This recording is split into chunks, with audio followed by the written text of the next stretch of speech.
Today we're going to be working on a 2011 Lexus IS 350C. We're going to be taking off the radio on this. So the first step is going to be taking off the gear shifter here. You're just going to twist that counterclockwise and you'll feel it come off. There we go. Now we've got that off. The next step will be taking off these two silver pieces of trim right here.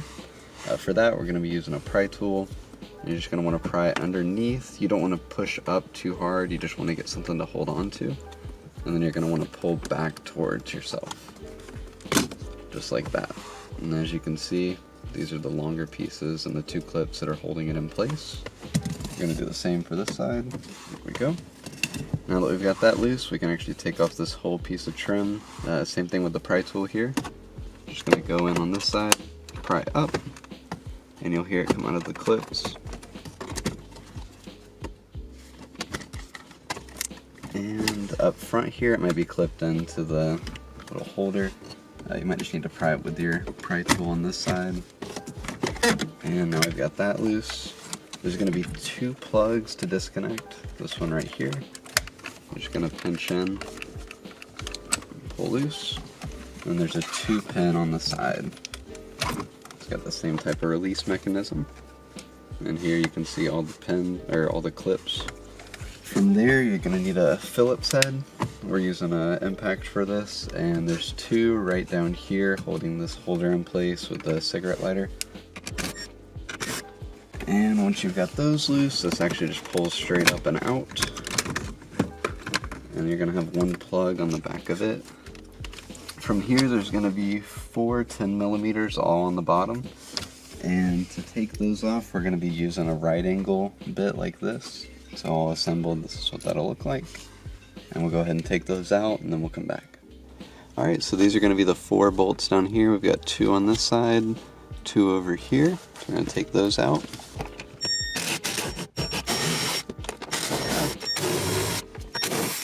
Alright, now that we've got those out, we can move up top. Alright, so this is the top part that we're going to need to take off here with the vents. As you can see, there's 4 little holes up here. Inside of those are little clips. So right here we have a pick tool. You can also use one like this, that's a right angle. Either way, what you're going to want to do is get onto that clip and pull it down. And once you pull them all down out of the way, you'll actually be able to release this. And it'll pull out like this. There are going to be some kind of clips around it holding it in place, so you do need to be careful not to break those. And you want to be careful with these dashes, because as they start to get older, they get more fragile. Alright, so now that we have this loose, you can just pull it out. There's going to be a plug right on the side here. As you can see, it's just a push in and pull. And now that we've got the vents loose, there's going to be 2 10mm. There's going to be one right here, one over here. So we'll take those out. And now that we've got those loose, you can just pull on the radio and it'll come right out. Alright, so now that we've got everything removed here, you can go ahead and press the shift release here. Make sure you have your parking brake on if you're on any hill or anything. But once you push in the shift release, you can pull the shifter back. And now you can pull the radio out. We put down a towel here, because if you do press in, you'll get indentations like this. And now that we've got it out, you can just start unplugging everything back here. That way we have more room to work. Alright, so now that we got the radio out of the way, we're going to be making our connections back here. For this radio, we actually only need to hook up this harness to the existing harnesses. There is going to be the display harness that we use, this GVMF right here.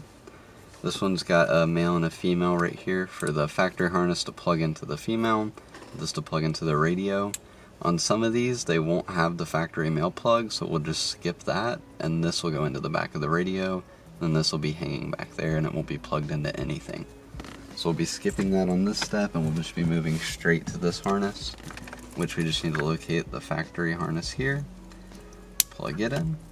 This will go into the radio along with this, and this factory connector here, that's the same as our harness, will just not be connected, so we'll just leave that, and we'll zip tie it up back here.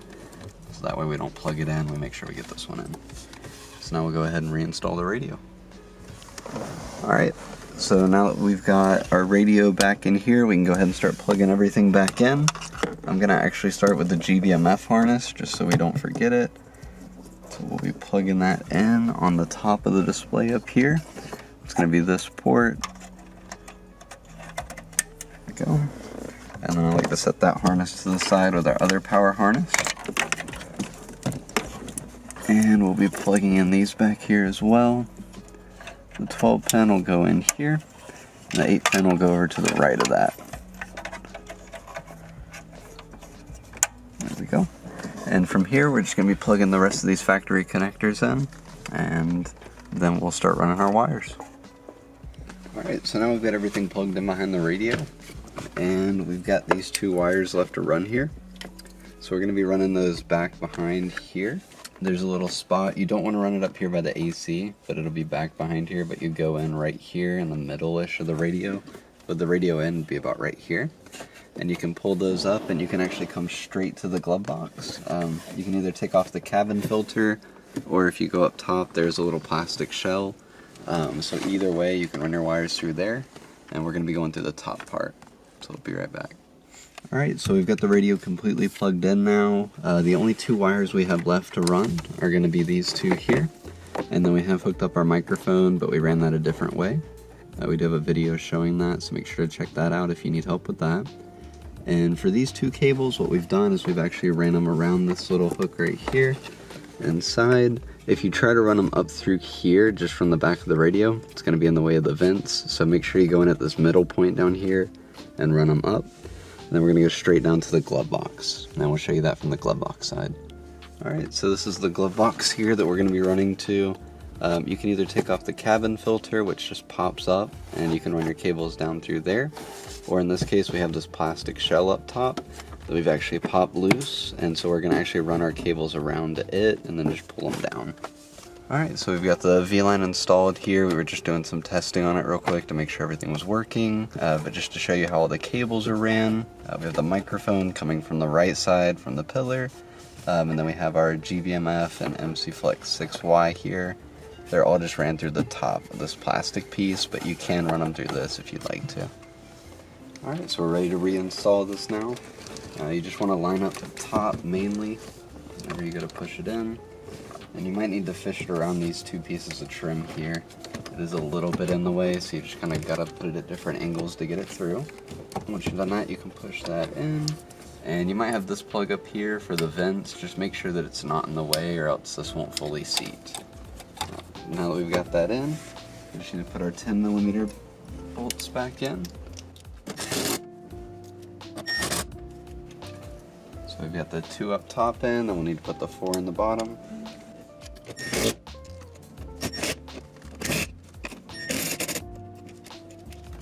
And there we go. Now that we've got all those in, we're going to put the vents back in, and then we'll come back.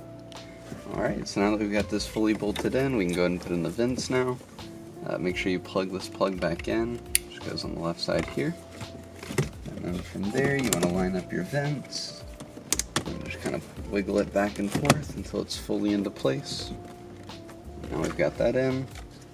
Put in this bottom piece next. Don't forget this 4-pin plug down here. There we go. And you just want to make sure you line up the 2 holes here so that you can screw that back in. And now that that's in, we can put in the long panel.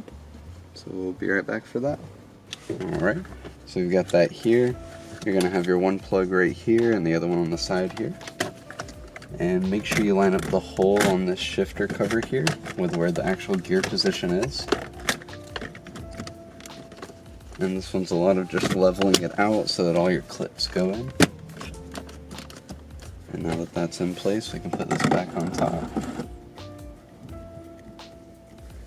And the final 2 pieces are going to be these 2 right here. Put this one in this way. And this is the final one here. Now we've got it fully back together.